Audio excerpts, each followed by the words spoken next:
कल्पना कीजिए ना, एक लड़की अपनी शादी के इनवाइट कार्ड्स लिए घूम रही है, लेकिन दिल में एक नाम घूम रहा है जो वो भूल ही नहीं पा रही। वो कार्ड किसी को देती है, किसी को नहीं, और तभी बम्प, सब कार्ड गिर जाते हैं। क्या ड्रामा है ना। लेकिन रुकिए, ये तो बस शुरुआत है। आज के एपिसोड में वृंदा की वो हिचकिचाहट जो अंगद के दिल को चीर देगी, तुलसी का बेबी शावर वाला प्यारा मोमेंट, और नोएना का वो धमाका जो मिहिर को हिला देगा। वाह रे, क्योंकि सास भी कभी बहू थी 2, हर सीन में ट्विस्ट। मैं हूँ आपकी फेवरेट ड्रामा क्वीन पूजा, और आज हम डाइव करेंगे 22 अक्टूबर 2025 के फुल एपिसोड 85 में। तैयार हो जाओ, क्योंकि ये रिकैप इतना एनर्जेटिक होगा कि आपका दिल धक धक करेगा। चलो शुरू करते हैं बिना टाइम वेस्ट। दोस्तों, एपिसोड की शुरुआत होती है शांति निकेतन के उस आलीशान लिविंग रूम से, जहां का हर कोना वीरानी परिवार की कहानियों का गवाह है। कैमरा फोकस करता है हमारी सबकी फेवरेट, हमारी अपनी क्वीन तुलसी पर। जी हाँ, वही स्मृति ईरानी वाली तुलसी जिनकी एक झलक के लिए हम आज भी तरसते हैं। तुलसी अपने सोफे पर बैठी हैं, उनके चेहरे पर एक सुकून भरी मुस्कान है, और वो अपने फोन को स्क्रॉल कर रही हैं।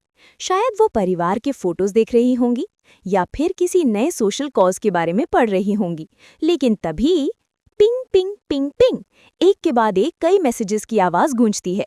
स्क्रीन पर फ्लैश होता है मुनी। अरे वाह, हमारी छोटी मुनी। तुलसी के चेहरे की मुस्कान और गहरी हो जाती है। वो सोचती हैं, चलो देखें मुनी क्या कह रही है। और जैसे ही वो चैट खोलती हैं, उनकी आंखें पूरी की पूरी फैल जाती हैं। दोस्तों, स्क्रीन पर बड़े बड़े अक्षरों में लिखा था, आई लव यू। एक नहीं, दो नहीं, बल्कि कई बार। I love you so much, miss you. Tulsi का दिमाग चकरा जाता है। वो एक पल के लिए फोन को घूरती रहती हैं, फिर ऊपर देखती हैं, जैसे सोच रही हो, हे भगवान, ये हमारी मुनी इतनी बड़ी कब हो गई। उनका एक्सप्रेशन देखने लायक था। पहले हैरानी, फिर थोड़ी सी चिंता, और फिर एक शरारती सी मुस्कान। हाँ, दोस्तों, तुलसी तो फुल डिटेक्टिव मोड में आ गई। उनका दिमाग सीबीआई से भी तेज चलने लगा। वो मन ही मन सोचने लगी, अरे ये मुनी तो पक्का किसी के प्यार में पड़ गई है। लेकिन कौन है ये लकी लड़का? कहीं कोई गलत इंसान तो नहीं? मुझे पता लगाना ही पड़ेगा। आखिर मैं उसकी माँ जैसी हूँ। तुलसी ने मन ही मन ठान लिया कि आज वो इस राज से पर्दा उठाकर ही रहेंगी। मैं तो कहती हूँ तुलसी अगर सीबीआई ज्वाइन कर लेना, तो देश के सारे अनसुलझे केस एक हफ्ते में सॉल्व हो जाएं। क्या पावर है इस औरत में। अब आप लोग मुझे कमेंट्स में बताओ, आपको क्या लगता है, मुनी का ये मिस्ट्री लवर कौन हो सकता है? क्या वो कोई पुराना कैरेक्टर है जिसकी रीएंट्री होने वाली है, या फिर कोई बिल्कुल नया चेहरा जो वीरानी परिवार में एक नया तूफान लेकर आएगा? मुझे तो लगता है ये कोई सरप्राइज कैरेक्टर है जिसके बारे में जानकर हम सबके होश उड़ जाएंगे। वैसे ये सीन कितना रिलेटेबल है ना दोस्तों। याद है वो दिन जब हम अपने बेस्ट फ्रेंड के फोन में ऐसे मैसेजेस देख लेते थे और फिर उसे दिन भर छेड़ते थे, कौन है वो, नाम बता, फोटो दिखा। हाय, वो भी क्या दिन थे। नॉस्टैल्जिया। ये सीन देखकर मुझे तो अपने कॉलेज के दिन याद आ गए। आपकी क्या यादें हैं? नीचे कमेंट्स में शेयर करो। चलिए, अब शांति निकेतन के शांत माहौल से निकलकर चलते हैं उस जगह जहां सिर्फ डील्स और डेडलाइंस की बातें होती हैं, अंगद के ऑफिस में। सीन कट होता है और हम देखते हैं अंगद का शानदार केबिन, और वहां कौन है? हमारा handsome hunk, business tycoon Angad, यानी कि रोहित सुचांती। और उसके सामने खड़ी है हमारी प्यारी, मेहनती और थोड़ी सी कंफ्यूज्ड वृंदा। आज वृंदा का ऑफिस में आखिरी दिन है। माहौल थोड़ा सा इमोशनल है। अंगद एक लिफाफा वृंदा की तरफ बढ़ाता है। वृंदा, ये तुम्हारा फुल एंड फाइनल पेमेंट है। वृंदा उसे ले लेती है। उसकी उंगलियां कांप रही हैं। फिर अंगद अपनी कुर्सी से उठता है, वृंदा के पास आता है और उसकी आंखों में देखकर कहता है, वृंदा, जब तुम इस जॉब के लिए आई थी, सच कहूं तो मुझे यकीन नहीं था। मैंने सोचा था कि तुम ये प्रेशर नहीं संभाल पाओगी, लेकिन तुम मुझे गलत साबित कर दिया। तुमने कमाल कर दिया Vrinda. You surprised everyone. Angad की आवाज में गर्व था, एक सम्मान था। और ये सिर्फ एक बॉस की तारीफ नहीं थी दोस्तों, ये कुछ और था। उसकी आंखों में एक चमक थी जो सिर्फ वृंदा के लिए थी। वृंदा के चेहरे पर एक हल्की सी मुस्कान आती है, लेकिन उसकी आंखों में एक नमी सी है। और फिर होता है वो मोमेंट जो हमारे दिलों को पिघला देता है। अंगद की जेब से एक छोटा सा खूबसूरत सा बॉक्स निकालता है। वो उसे खोलता है और अंदर सोने का एक चमकता हुआ सिक्का है। ये मेरी तरफ से तुम्हारी शादी का एक छोटा सा तोहफा। वृंदा की आंखें फैल जाती हैं। वो हैरान होकर सिक्के को देखती है। नहीं सर, इसकी क्या जरूरत थी? ये तो बहुत ज्यादा है। वो मना करने की कोशिश करती है। उसकी आवाज में एक झिझक है। अंगद मुस्कुराता है। प्लीज वृंदा, मना मत करो, ये मेरी खुशी है। वृंदा कुछ पल सोचती है और फिर धीरे से। और अब आता है असली ट्विस्ट, एक ऐसा ट्विस्ट जिसकी उम्मीद किसी ने नहीं की थी। वृंदा उस बॉक्स को देखती है, फिर अंगद को देखती है और फिर बिना कुछ सोचे समझे वो वही बॉक्स अंगद की तरफ बढ़ा देती है। अंगद कंफ्यूज हो जाता है, ये क्या?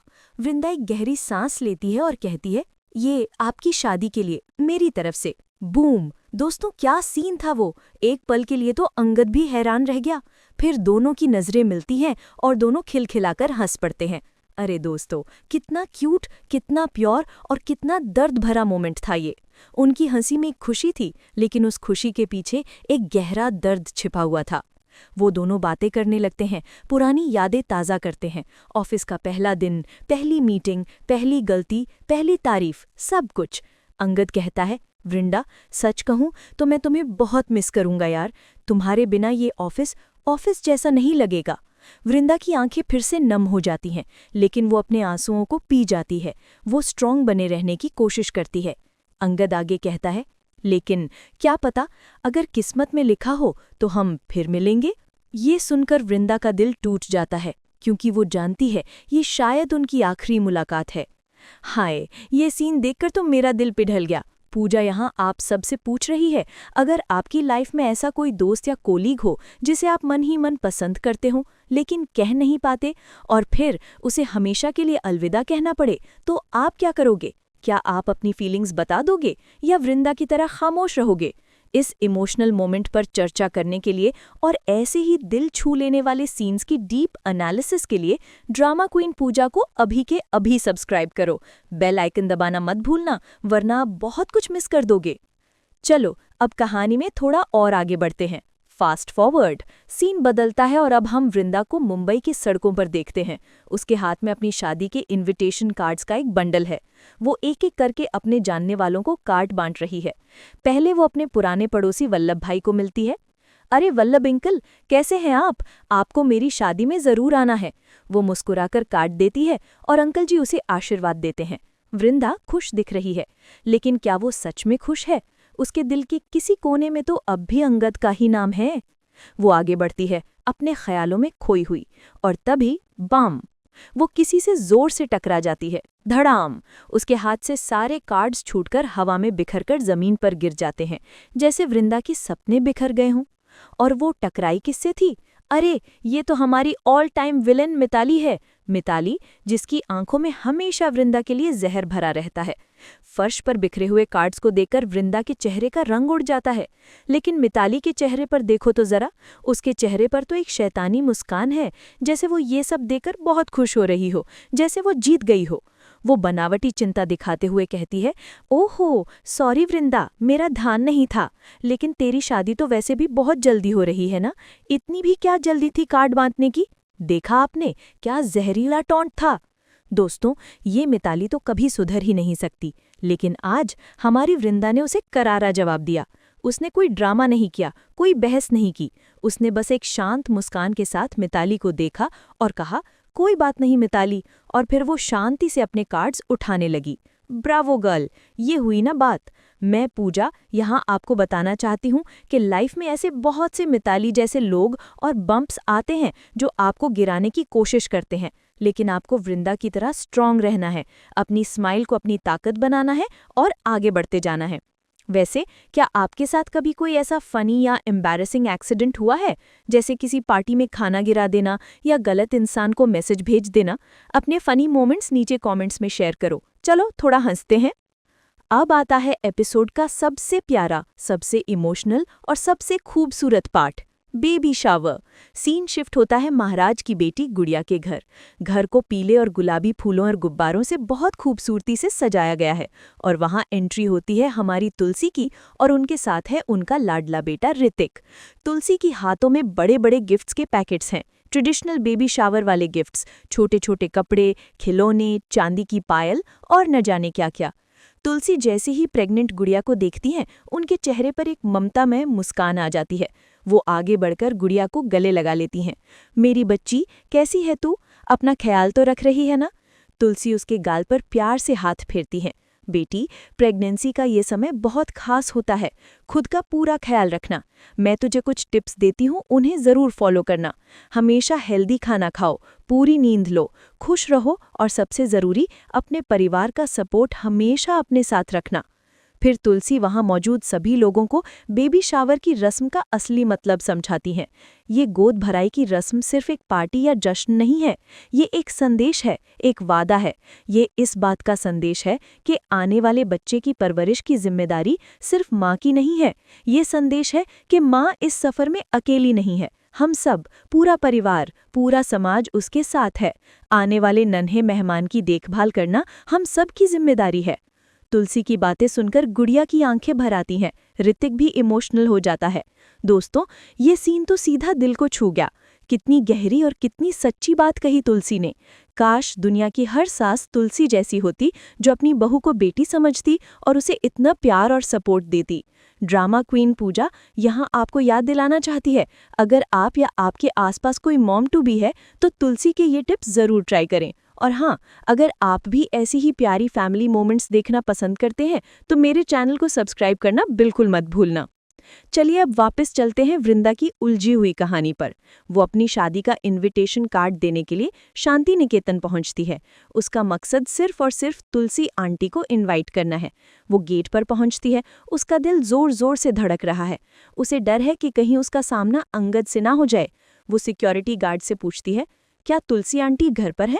गार्ड जवाब देता है, नहीं मैडम, वो तो बाहर गई हैं। वृंदा एक पल के लिए निराश हो जाती है, लेकिन फिर उसे एक राहत की सांस भी आती है। वो गार्ड को कार्ड पकड़ाती है और कहती है, प्लीज़ ये कार्ड तुलसी आंटी को दे देना और कहना वृंदा ने दिया है। वो गार्ड को कार्ड देकर जैसे ही मुड़ती है, उसका दिल बैठ जाता है। सामने सामने अंगद खड़ा था। वो अभी अभी अपनी कार से उतरा था। एक पल के लिए दोनों एक दूसरे को देखते रह जाते हैं। हवा जैसे थम सी गई थी। सिक्योरिटी गार्ड अंगद को देखकर कहता है, सर, ये मैडम तुलसी मैडम के लिए कार्ड देकर गई हैं। और वो कार्ड अंगद को थमा देता है। अंगद कार्ड को देखता है, उस पर वृंदा का नाम लिखा है। वो वृंदा की तरफ देखता है और पूछता है, ये इनवाइट, ये क्या सबके लिए है?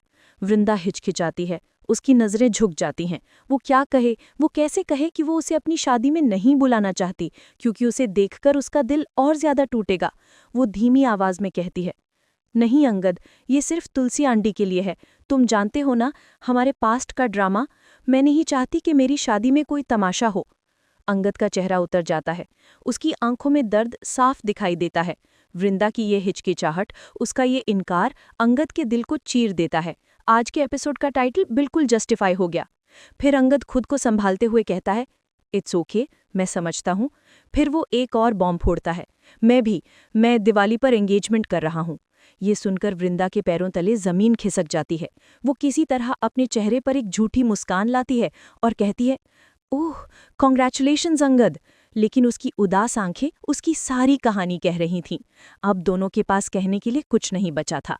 ये एक इमोशनल गुड बाय था, शायद हमेशा के लिए।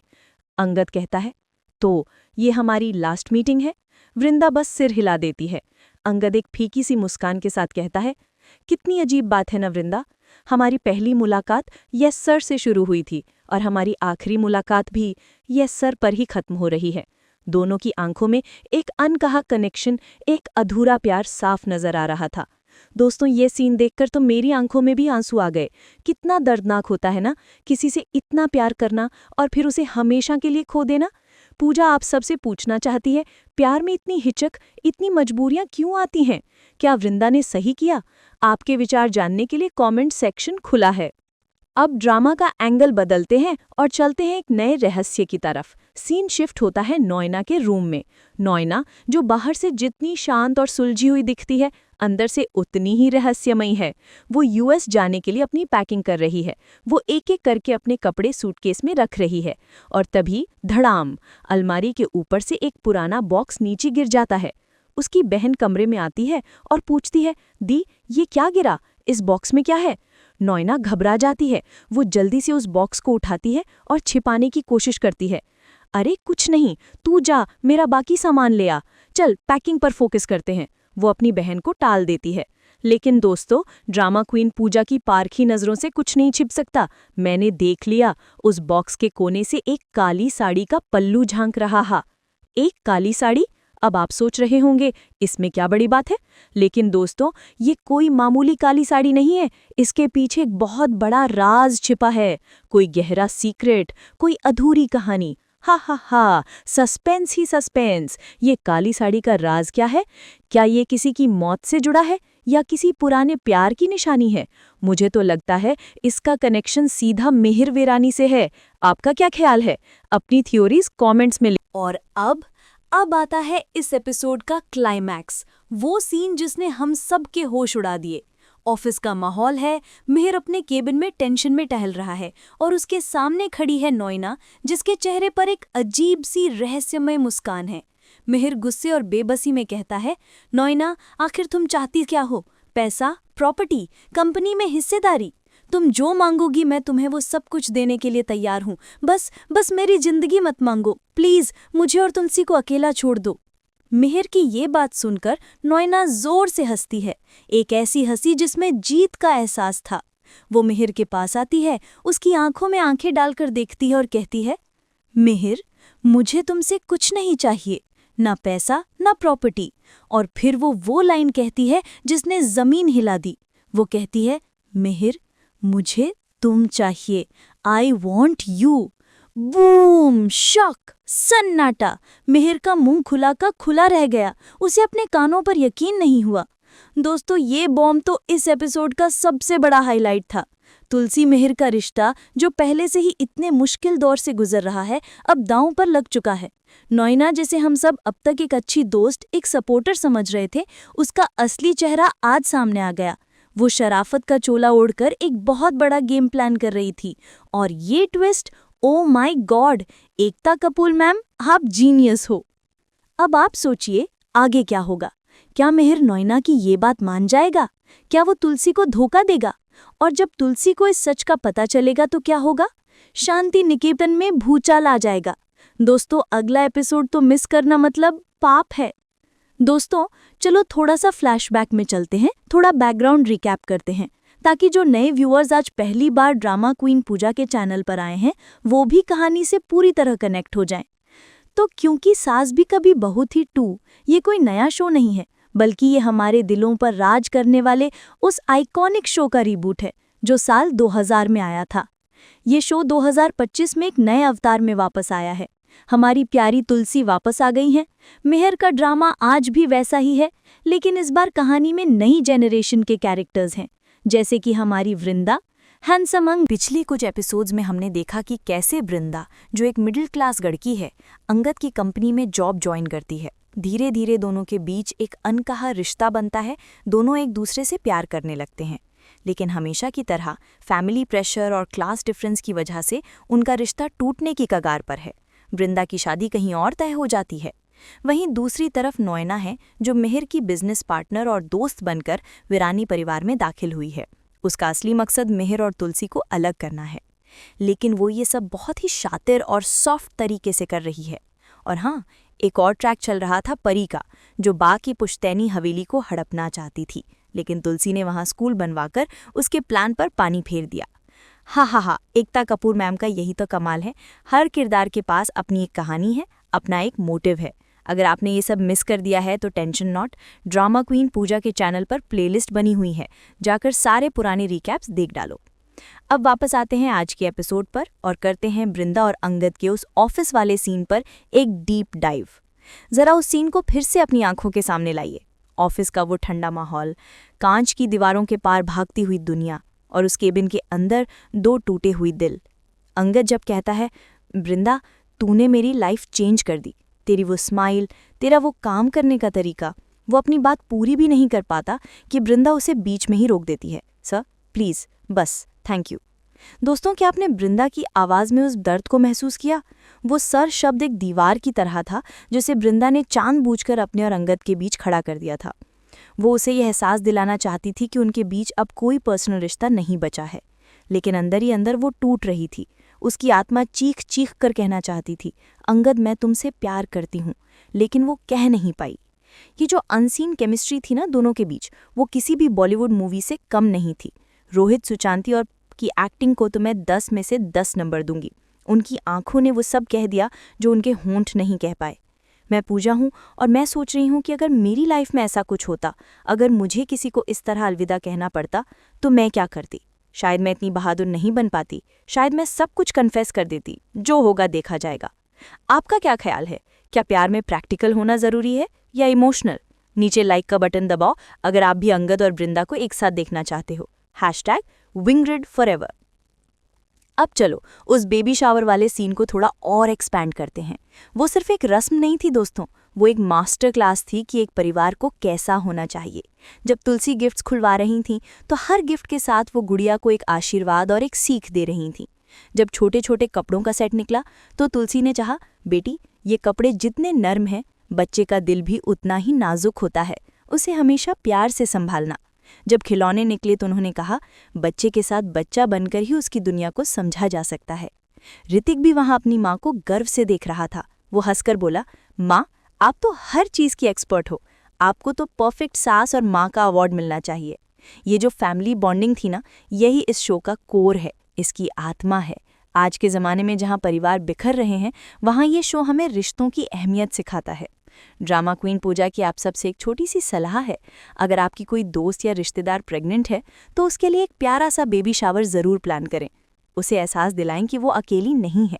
और हाँ, बेबी शावर में कौन कौन सी मज़ेदार गेम्स खेली जा सकती हैं, अपनी रेसिपीज़ और आइडियाज़ कमेंट्स में शेयर करो, दूसरों की भी हेल्प हो जाएगी। अब आते हैं उस रहस्यमयी काली साड़ी पर। नॉयना का वो पैकिंग वाला सीन, जब वो बॉक्स गिरा और उसने जिस हड़बड़ी में उसे छिपाया, वो नॉर्मल नहीं था। उसकी बहन ने पूछा भी, दी इतना क्या है इस बॉक्स में? लेकिन नॉयना ने उसे डांट कर भगा दिया। कैमरा ने उस बॉक्स पर क्लोजअप लिया। वो एक पुराना धूल भरा बॉक्स था और उसके अंदर से जो काली साड़ी झांक रही थी, वो भी कोई नई डिज़ाइनर साड़ी नहीं लग रही थी, वो एक सिंपल सी पुरानी साड़ी थी। अब यहाँ से शुरू होती है मेरी प्रिडिक्शन। मेरी जासूसी नज़रें कहती हैं कि उस साड़ी के साथ उस बॉक्स में कुछ और भी है। शायद कोई पुरानी तस्वीर, कोई खत या कोई ऐसी चीज़ जो सीधा मेहर वीरानी के अतीत से जुड़ी है। क्या पता कई साल पहले नॉयना और मेहर का कोई रिश्ता रहा हो और ये काली साड़ी उसी रिश्ते की कोई कड़वी याद हो। सकता है नॉयना किसी बात का बदला लेने आई हो। दोस्तों ये एंगल तो मैंने सोचा ही नहीं था। अगर ऐसा हुआ तो कहानी में जो तूफान आएगा वो हम सोच भी नहीं सकते। अगले एपिसोड में इस रात से पर्दा उठ सकता है, तैयार रहना। और अब क्लाइमैक्स का पोस्टमार्टम, मेहर और नॉयना का वो फेस ऑफ। जब मेहर ने कहा तुम्हें जो चाहिए ले लो, तो उसके चेहरे पर एक हार थी, एक बेबसी थी। वो तुलसी को खोने के डर से कुछ भी करने को तैयार था। लेकिन नॉयना का जवाब, मुझे तुम चाहिए। दोस्तों उस एक लाइन में कितना कुछ छिपा था। वो सिर्फ मेहर को पाना नहीं चाहती, वो तुलसी को बर्बाद करना चाहती है। वो तुलसी से उसका गुरूर, उसका प्यार, उसका परिवार, सब कुछ छीनना चाहती है। मेहर का वो शॉक चेहरा, उसे समझ ही नहीं आ रहा था कि वो क्या रिएक्ट करे। नॉयना का प्लान कितना खतरनाक है। वो जानती है कि मेहर तुलसी से कितना प्यार करता है और वो कभी उसे धोखा नहीं देगा। तो फिर उसने ये मांग क्यों की? क्या ये उसका कोई माइंड गेम है? क्या वो मेहर को इमोशनली ब्लैकमेल करके कोई ऐसा काम करवाना चाहती है जिससे वो खुद ब खुद तुलसी की नज़रों में गिर जाए? वाह क्या शातिर दिमाग है। अगर तुलसी को ये पता चल गया कि नॉयना ने मेहर से ये कहा है, तो क्या वो मेहर पर विश्वास करेगी या शक की एक नई दीवार खड़ी हो जाएगी? दोस्तों ये क्लिफ हैंगर तो हमें पूरी रात सोने नहीं देगा। एपिसोड 85 ओवरऑल एक परफेक्ट मसाला एपिसोड था। इसमें इमोशंस थे, ड्रामा था, रोमांस का दर्द था, फैमिली वैल्यूज थी और एक धमाकेदार सस्पेंस भी था। डायरेक्टर ने हर सीन को बहुत खूबसूरती से शूट किया था। अंगद वृंदा के सीन्स में बैकग्राउंड म्यूजिक ने जान डाल दी थी और मेहर नॉयना के सीन में जो सन्नाटा था वो किसी भी डायलॉग से ज़्यादा असरदार था। तो दोस्तों ये था क्योंकि सास भी कभी बहू थी 2 के एपिसोड 85 का मेरा डीप, डिटेल्ड और मसालेदार रिकैप। लेकिन कहानी अभी खत्म नहीं हुई है। अगले एपिसोड में क्या होगा? क्या अंगद अपनी एंगेजमेंट कर लेगा? क्या वृंदा अपनी शादी रोक देगी? क्या तुलसी को मुन्नी के सीक्रेट लवर के बारे में पता चलेगा? और सबसे बड़ा सवाल, नॉयना के अगले कदम का मेहर क्या जवाब देगा? इन सारे सवालों के जवाब जानने के लिए आपको बस एक काम करना है, ड्रामा क्वीन पूजा के चैनल को सब्सक्राइब करना है और नोटिफिकेशन बेल को ऑन करना है। मैं आपकी अपनी पूजा आपसे वादा करती हूँ कि मैं हर एपिसोड का ऐसा ही धमाकेदार रिकैप आपके लिए लाती रहूंगी। अगर आपको मेरा ये अंदाज पसंद आया तो इस वीडियो को एक बड़ा सा थम्स अप दो, अपने सारे सीरियल लवर दोस्तों के साथ इसे शेयर करो और कमेंट करके बताओ कि आज के एपिसोड का कौन सा सीन आपको सबसे ज़्यादा पसंद आया। आपके कमेंट्स पढ़ना मुझे बहुत अच्छा लगता है। चलो अब मैं चलती हूँ और मिलती हूँ आपसे अगले एपिसोड के रिकैप के साथ। तब तक अपना ख्याल रखना और ड्रामा देखते रहना। Bye bye.